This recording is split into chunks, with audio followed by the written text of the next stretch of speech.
I feel I can do everything on court, to be honest. You know, I lost 3 out of 4 slams in semis against these guys. They're just too good, you know, playing on a really high level. People come up to me like, can Jannik and Carlos get to 20? And I'm like, ball for ball, they're like the big three, the way they play. But to do it for 20 years? Carlos Alcaraz just silenced every doubt with his breathtaking US Open victory. And the tennis world is asking one question that could define the next 2 decades of the sport. Can Jannik Sinner and Carlos Alcaraz truly reach the legendary heights of Djokovic, Nadal, and Federer? The raw power, the fearless shot-making, the speed that leaves even seasoned champions gasping. These two are rewriting what it means to dominate the game. Novak himself admitted it. Beating them in a best-of-5 is almost impossible now, and that's coming from a man who has ruled tennis for nearly 20 years. From the locker room whispers to analysts on live television, everyone is debating whether we're witnessing the birth of a new dynasty, a duo who could carve their names into history alongside the greatest of all time. The question isn't just whether they can win, it's whether they can do it consistently, year after year, under the same crushing pressure that built the legends before them.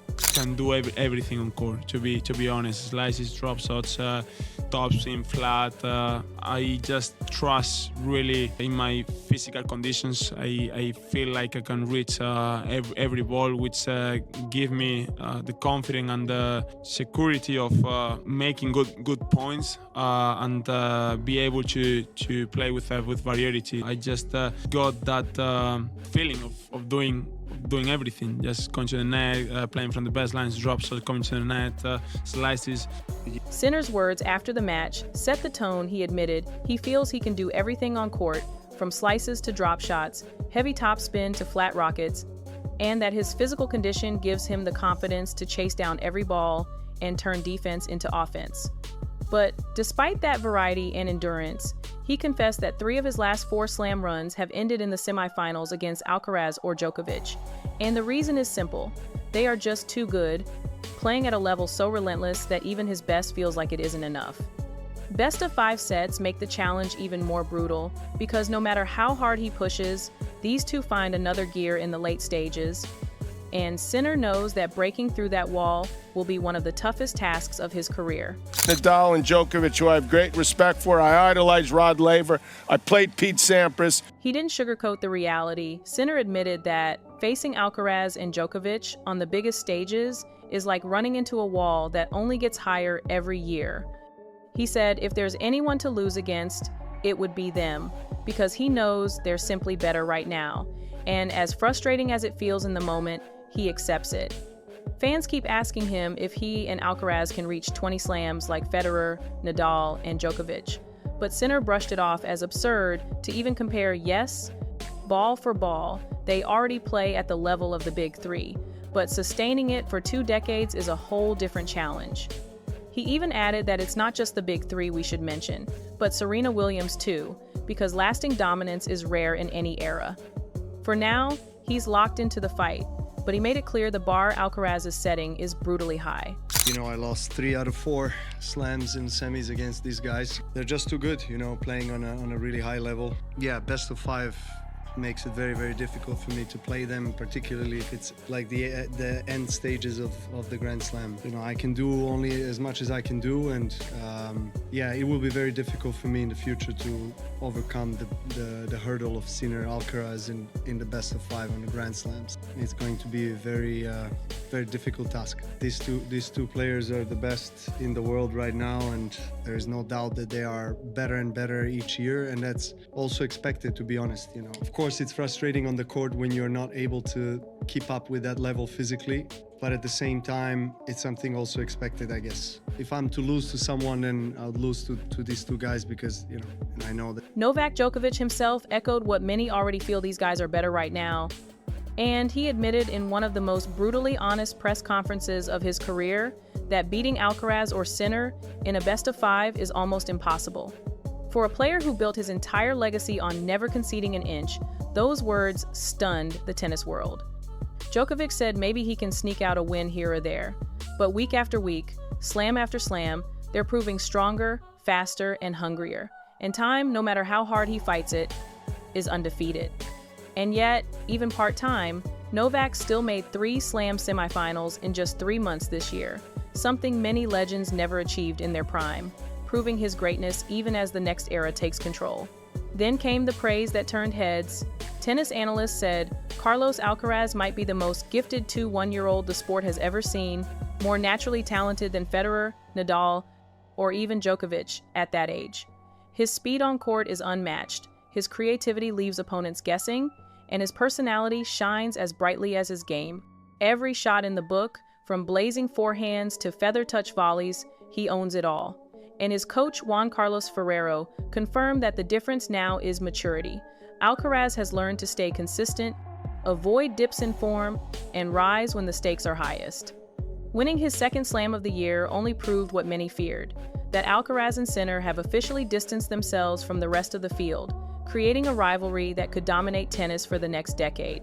What makes this even more historic is the sheer dominance between Alcaraz and Sinner.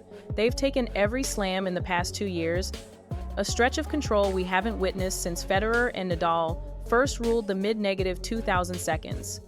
They're only 22 and 23, but they've already answered the fears about a weak next generation after the Big Three, stepping into the spotlight with confidence, professionalism, and the kind of rivalry fans dream of. Both are not just champions on the court, but ambassadors for the sport, carrying themselves with maturity, charisma, and respect that inspire younger players everywhere. The message is clear. This isn't a passing trend, it's the new foundation of men's tennis. Even when Sinner looked like he might swing the momentum, Alcaraz shut the door immediately. Dropping a set didn't rattle him, it only fueled him. He broke early in the third and never looked back, turning what could have been a 5-set classic into a statement win. For Sinner, it was humbling. He admitted that being number 1 just 24 hours before meant nothing against this level, and that his very best still wasn't enough to bring Alcaraz down. His record on hard courts has been nearly flawless, but facing Carlos, he knew the blueprint had to change, because the old plan simply doesn't work anymore. What truly separates Alcaraz is the way he's changing the game itself. He doesn't wait for the perfect approach shot, he creates it out of nothing, turning neutral balls into lightning-fast transitions to the net. His speed lets him bulldoze forward before opponents even realize what's happening, and his volleys, once a weakness, have now become elite weapons that finish points with authority. Analysts compared it to when Becker revolutionized serving or when Nadal unleashed his heavy spin. It feels like a shift that will redefine how the sport is played. Against Sinner, every time he saw half a chance, he injected pace, stormed the net, and forced the rallies on his own terms. It wasn't just winning, it was a showcase of innovation, athleticism, and fearlessness that left fans in awe. And the scariest part is that Alcaraz doesn't have to gamble to pull it off. He can hang in long baseline rallies with Sinner, absorb the pace, and still choose the exact moment to flip the script and charge forward. His coach Ferrero keeps giving him green lights to try things most players wouldn't even dream of, and Alcaraz executes them like he's a video game character with no limits. What we're seeing is not just another champion, but a complete evolution of the sport, a player who combines Federer's finesse, Nadal's grit, and Djokovic's resilience, while adding his own speed and creativity to rewrite the rules. For fans, that means one thing. This rivalry with Sinner is only beginning, and every Slam final from here on out could be another chapter in a saga that defines an entire generation of tennis. So, as the dust settles, one truth is impossible to ignore. Men's tennis has entered a new era, and it belongs to Carlos Alcaraz and Jannik Sinner. They've taken the torch from Federer, Nadal, and Djokovic, not with words but with slam after slam, performance after performance, proving that the future isn't just promising, it's already here. Sinner may still be searching for the formula to topple Alcaraz consistently, but their battles are pushing both men to heights we haven't seen in years, and fans know they're witnessing the birth of a rivalry that could define the sport for the next decade. Whether it's dominance, heartbreak, or history, every time these two step on court, the entire tennis world will be watching, because this is more than just matches, it's the making of legends.